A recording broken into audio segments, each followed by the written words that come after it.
Sabah al-Khair, good morning dear listeners. You're listening to Radio 3CR on 855 AM and Palestine Remembered with Robert Martin, Nasser Mashni and Yusuf Ahmed al-Rimawi.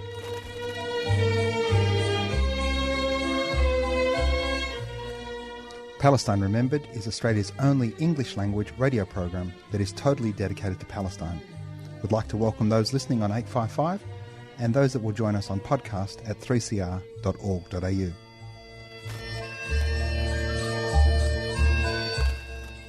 Thanks for joining us. Stay with us and enjoy the episode.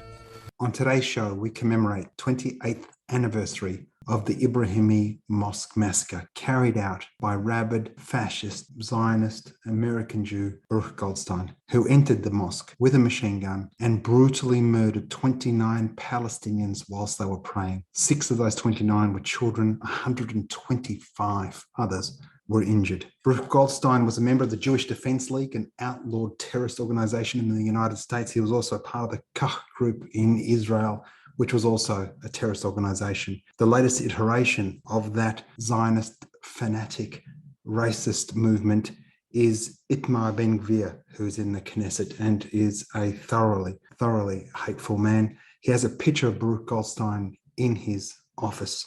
If you want to know just how sick and violent this particular mindset is, this fanatical Zionist mindset is, Baruch Goldstein's grave, where members of this ultra-right-wing fascist Jewish group regularly celebrate his martyrdom. The actual gravestone reads, "The Reverend Dr. Baruch Kapel Goldstein, son of Israel, he gave his soul for the sake of the people of Israel, the Torah and the land. His hands are clean and his heart good. He was assassinated for the sanctity of God." This was a despicable and hateful man who does not represent what Judaism represents. He is a vile aberration. And ultimately, we must remember that Baruch Goldstein wrote a letter to the New York Times in 1981 extolling the virtue that Israel must act decisively to rid itself of its quote-unquote Arabs, the Arab problem, which is the manifestation of settler colonialism. As we have said previously and continue to say, the apartheid that exists within Palestine today is a second choice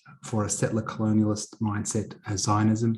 The first choice for settler colonialism is the model that happened here in this colony and in the United States and New Zealand and others, which is the annihilation, extermination, vanquishment of the indigenous people. They failed in Palestine, which is why we're still here fighting for our rights. Stay tuned, enjoy the show.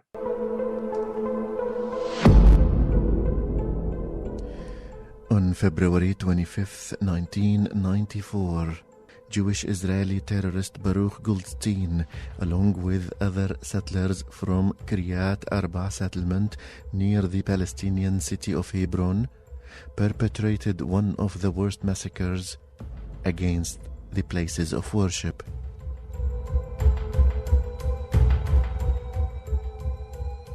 The terrorists used grenades and machine guns at dawn prayers, killing 29 and injuring 150 Palestinians.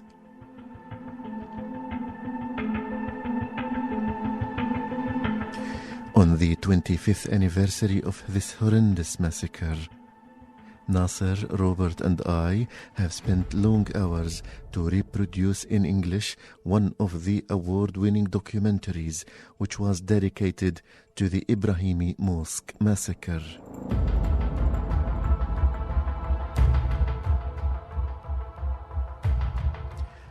So we will leave you over the next 24 minutes with a documentary titled I Was There, and the source is Al Arabi Television. Stay with us.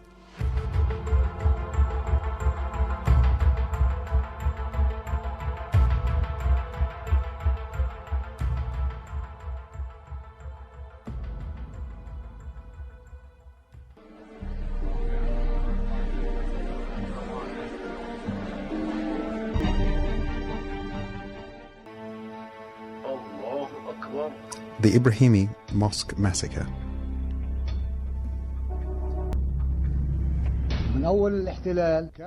At the beginning of the Israeli occupation of Hebron in 1967, the settlers started coming to the Ibrahimi Mosque from the eastern part and used to sit at the doorsteps of the mosque. Only the 6 or 7 doorsteps of the mosque. Not more than that. Gradually and slowly they started proceeding until they started entering the mosque. After that, they entered the doorway of the mosque. And then they started to have more control and then started harassing worshippers by cursing and yelling and shouting at them, throwing shoes and sometimes their flammable materials onto the carpet of the mosque. It kept going on like this until the early 90s.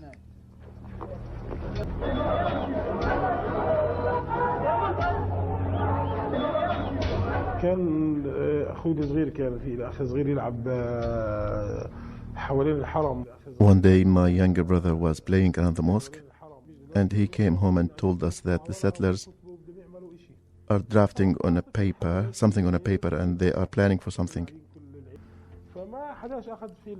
Nobody took him seriously.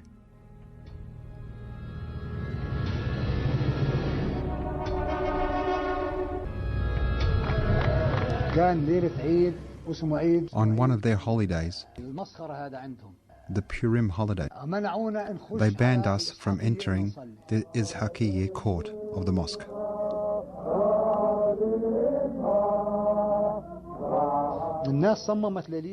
The people insisted that they will pray nowhere else but Izhaqiyya gate.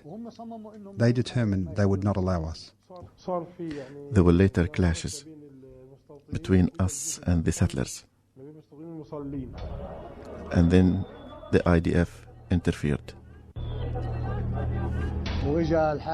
Then came the governor and the intelligence services, and also members of the religious community. An agreement was reached that we can enter after 10 p.m. They planned something and they wanted to do it that night, but they postponed it to the dawn prayer.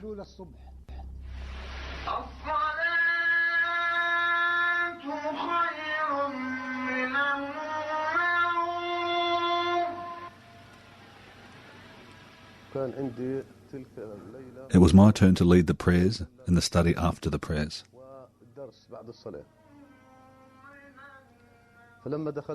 So when we entered, we noticed changes compared to what we have always been used to. Yes, the majority of us entered from this side, the eastern gate of the mosque. There was a Russian settler welcoming us in, but in a very sarcastic way, gesturing and waving his arms enthusiastically. But the die was cast. When I arrived at the mosque, the big lights around the mosque were strangely off. When I arrived at the western gate, I found it closed. So I went around to the eastern gate. As I am on my way, I saw 4 Israeli soldiers mocking us. We entered the gate and saw 2 more soldiers. It was an unusual scene of such presence of soldiers.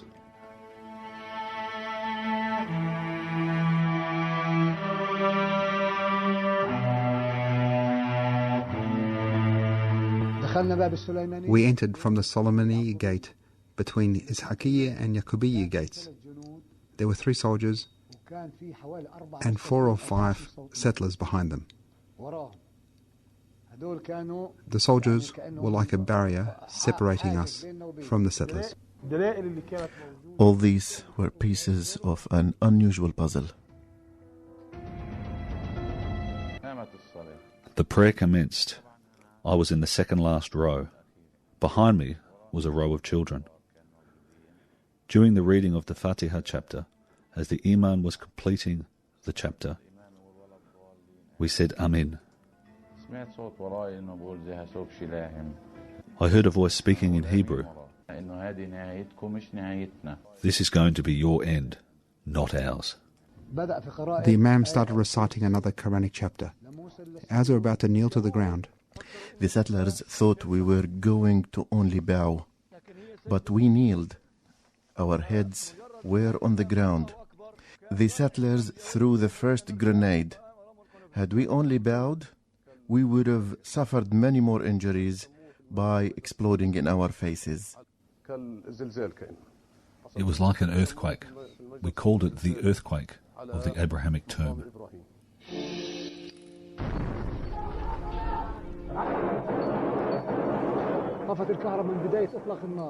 As soon as the shooting begun, the electricity was cut. When I looked behind, I saw the three attackers. I saw them all. Now they were shooting at full bore. Goldstein ran towards the Prophet Yusuf gate. The other attacker stayed at his post, and the third attacker continued to supply ammunition and weapons to the two attackers. I stood up thinking the noise was just a disturbance. Right next to me was an injured man. His name was Husni Rajabi. He grabbed me by my clothes and said, "Get on the floor. They're shooting live ammunition," and he shouted, "God is great." I looked at Sheikh Adel and he asked me if I had been injured. I said, "I don't know. Does it look like it?" Then I stood up to show him. The hot bullet shields started falling on me. I felt the burn on my neck, shoulders and arms. But I had no strength to get up. I wanted to run for my life, but I really could not get up. After the three attackers finished the shooting, two of them ran from Al-Salamaniya gate. Goldstein went to another gate, trying to get at this one, but it was locked. So then he moved to another gate. He was confronted by one of the worshippers. His name was Salim. Salim hit the settler with the fire extinguisher and managed to injure him. And Goldstein emptied the remaining bullets in his machine gun into the body of Salim. Most of us were on the floor. The worshippers managed to get hold of Baruch Goldstein and hit him in tens with the metal partitions inside the mosque. Only after we were sure he was dead, we were able to stand up. Brother Salim was killed in this spot. There were pools of blood under every martyr and injured person. When I went to the gate, I entered from the eastern gate. It was locked with locks and chains, and with two Israeli soldiers standing there smoking and laughing. I then went to the western gate, where the washrooms and the big stairs are. I saw everyone leaving from there as the soldiers locked every other gate. There were heavy shootings outside the mosque by the soldiers. The people of Khalil went crazy with noise. Minarets from other mosques started calling out for help and shouting. The worshippers of Ibrahimi Mosque have been killed. A big massacre has taken place. The whole of Al-Khalil took to the streets, cars and on foot, some even barefoot. People could not comprehend that such a thing could happen. After that, calls were made from other mosques. I saw everyone on the streets. This guy was looking for his brother, that for his father, a mother for her son. People were in their pajamas. Some were barefooted. I will never forget this tragic and dreadful scene until the day I die.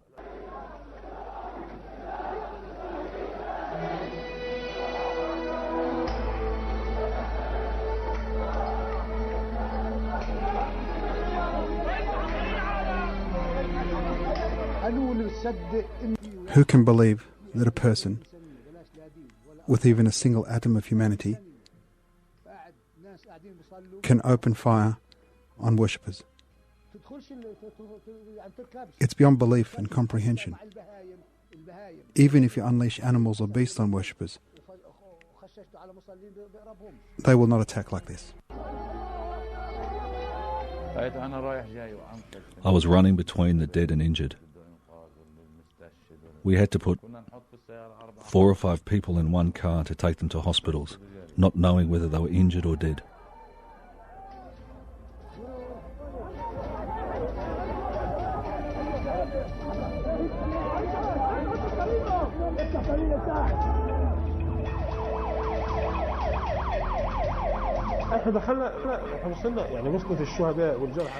The injured or dead people were transported by private cars.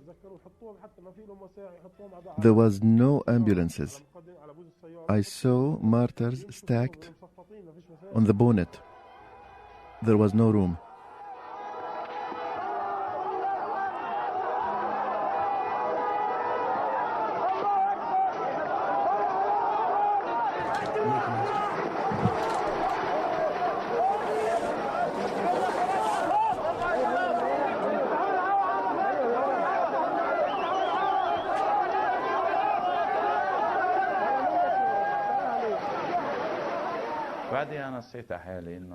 After a while, I realized I was injured here, my ribs. I put my hand inside my shirt and it came out bloodied. I told people near me I was injured. They took me to the nearest hospital, the Muhammad Ali hospital, and I found so many people lined up in front of me. I did not know what was happening. Not knowing was itself very hard. I was taken in a Peugeot car to Alia Hospital, but there was no place for me.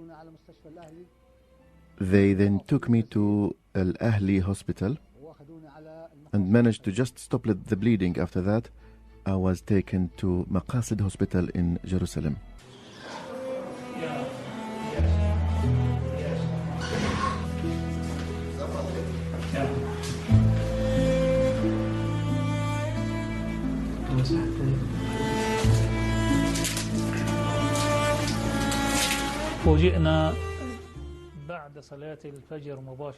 After the dawn prayers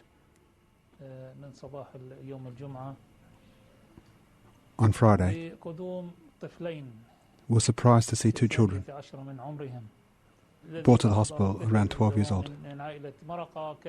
The father who carried one of the boys was himself injured. I remember he was a Maraka family. Sadly, it was too late for the boy, as he was already dead. But the father did not know. I then started treating the man, but he told me, I can tolerate the pain, please treat my son. Minutes later, the second boy arrived. He was dead too. Soon after, injured people started arriving in big numbers. At one stage, this corridor was full, more than 20 injured people.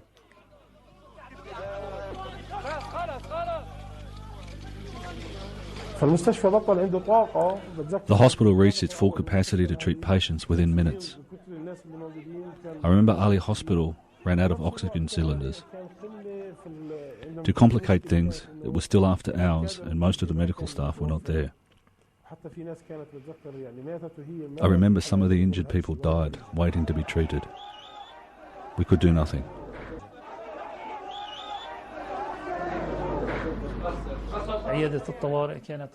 The emergency unit was not equipped to treat this type and number of injuries in such a short time.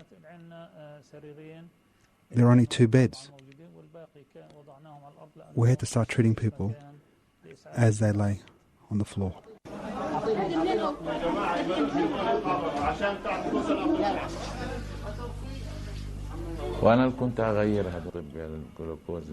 I had to change my own drip. All of the doctors and nurses were in emergency.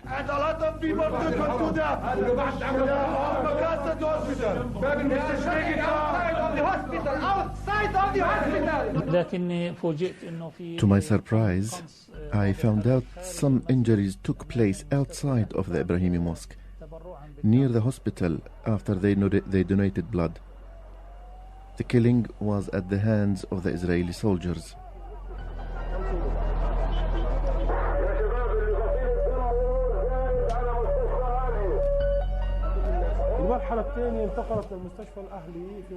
The second wave of Israeli hostilities took place near Al-Hali Hospital, and this time by the soldiers. When people brought the injured and dead to the hospital, the Israeli army chased them. This added another 12 martyrs to the 29 killed at the mosque massacre. I was in the second floor at the hospital recording. Next to me were foreign journalists. I remember witnessing snipers target random people near the entrance of the hospital. We caught all of it on cameras. Some of the injured people killed were brought from the mosque to Al-Hali Hospital. More injuries and deaths took place at the hospital.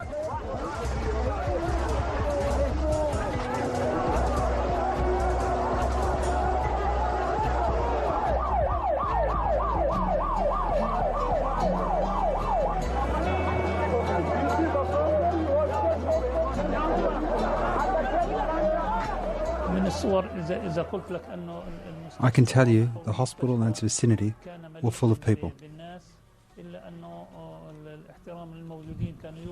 Rescuers were bringing the casualties and leaving them immediately, paying their respects to the injured and dead.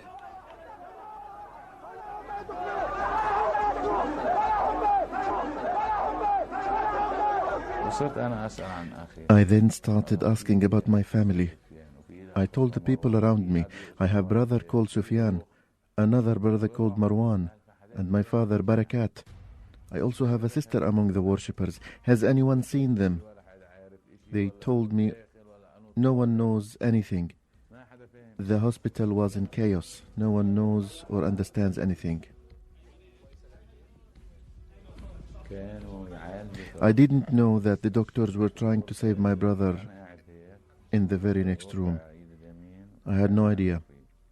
I was not supposed to move. They couldn't save him. He died.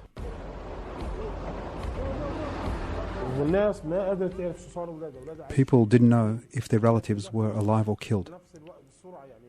People were buried immediately. Their relatives were worried that the martyred bodies would be kidnapped by the Israeli army. People were buried in such haste that many family members were not even aware that their relatives had been martyred. When someone was identified and their next of kin was about, the body was released and they were quickly buried.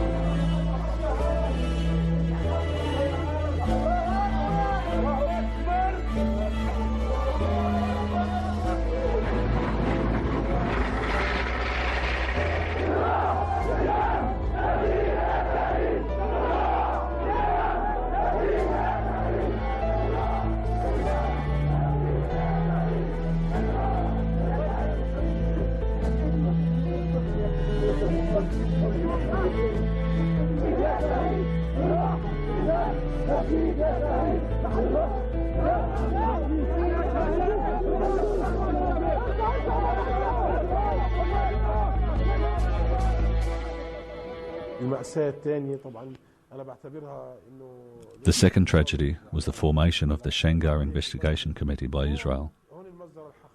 To my thinking, this was the real massacre.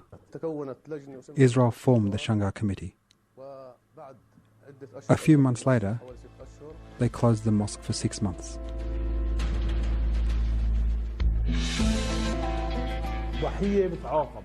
The victim was punished, and the punishment was to close Al-Shahida Street and separate the city of Hebron from the southern section of the city.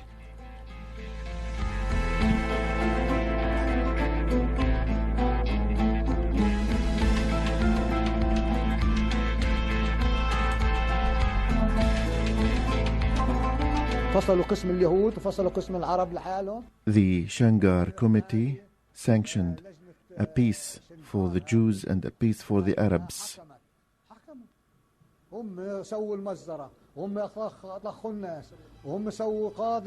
Israel was judge, jury, and the executioner.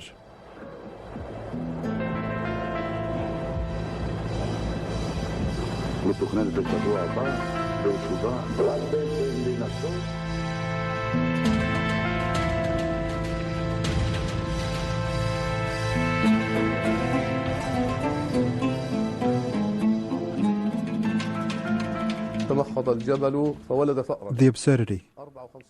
The judges decided that 54% of the mosque, its grounds and surrounds, are to be given exclusively to the Jews, and 46% to the Muslims. There would also be electronic gates for the Muslims to access the mosque.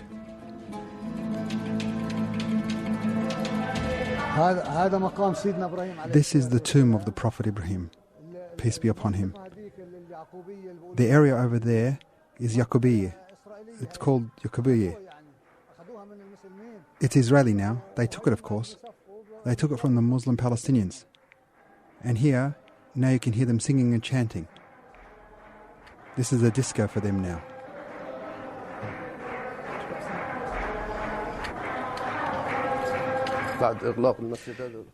They banned 50 calls for prayer every month. And for 10 days each year, Muslims were banned entirely.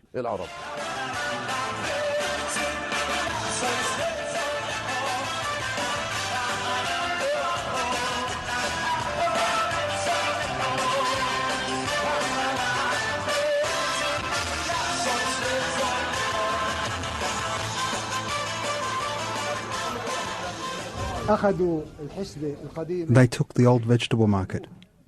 Why, you might ask? So they could make it a hotel.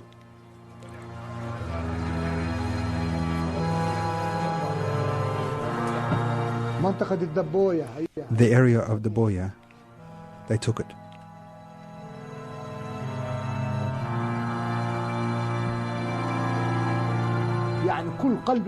The vibrant heart of Hebron was cordoned off, and the Israelis said this is ours, and it is forbidden for Muslims or Arabs to enter. They locked the mosque for 6 months.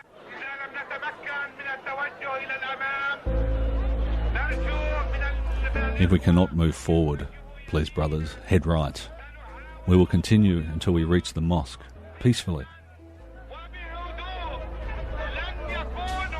Let there be no violence. Move to the right.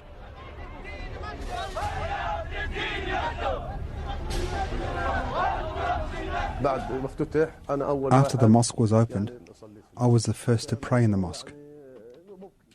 And the atmosphere was very depressing. The Israelis had dug under the tomb of our Prophet Ibrahim. The tiles near the pulpit, they entered the tomb. It was almost 16 meters deep, under the mosque. And God knows what they've taken from the tomb, and they've covered a square meter with cement. And they've taken the old carpets and replaced it with new ones. The bullet marks on the wall are still visible, where they have tried to do a repair after their investigations. I believe the carpets were completely stained with blood and they were replaced.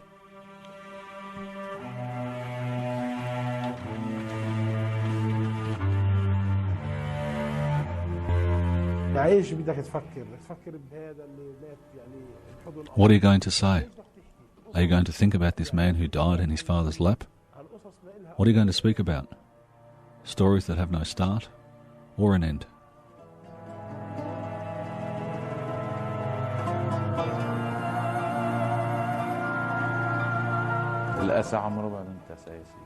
Injustice can never be forgotten. This will always be a memory engraved in my heart.